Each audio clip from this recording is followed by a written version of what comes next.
हा जो अनुभव आहे त्यांचा प्रवासाचा तो त्यांनी त्या प्रवास वर्णनात लिहिलेला आहे. In the middle of 7th century, according to the book, at the time India was very, very civilized and flourished. Buddhism was very flourished. Everywhere, viharas, monks, stupas. तर ह्योन्चो भंतेजी जे आहेत कोरियातले 7व्या शतकात जेव्हा ते भारतात आले तेव्हा त्यांनी जी परिस्थिती बघितली ती परिस्थिती त्यांना एवढी प्रभावित करून टाकल्या. ते लिहितात की भारतासारखा दुसरा देश नाही. याच्यात हा सुवर्णाने रेखाटलेले जे आहेत त्या पुस्तकांमध्ये त्यांनी लिहिलेलं आहे की सुवर्ण युग जो असेल तो भारताचा सुवर्ण युग हा मला दिसला.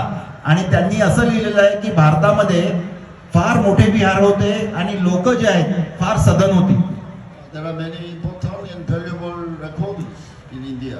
However, no time to mention all.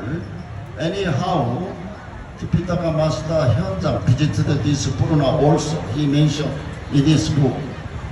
तर तुम्हाला हे माहित नसेल की ह्या शहराचा उल्लेख सुद्धा जे ह्योन्चो सुनीम म्हणजे ह्योन्चो महातेरो कोरियन 7व्या शतकात आलेले त्यांनी केलेलं आहे.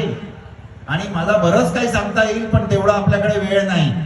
Also 9th century Korean monk Hecho, he came to India. Also he left the book Travelogue.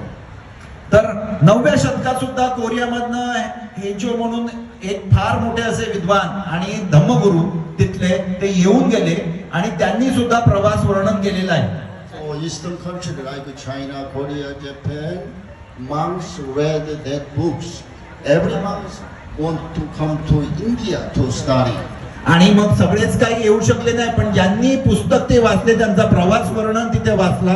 तर अशी प्रवास वर्णनं ही चायना, कोरिया, जपान, व्हिएतनाम या सगळ्या देशांमध्ये लोकांनी जेव्हा वाचले तेव्हा त्यांना सगळ्यांना असं उत्सुकता व्हायची की भारतात केव्हा जातो, केव्हा भारताला पाहतो.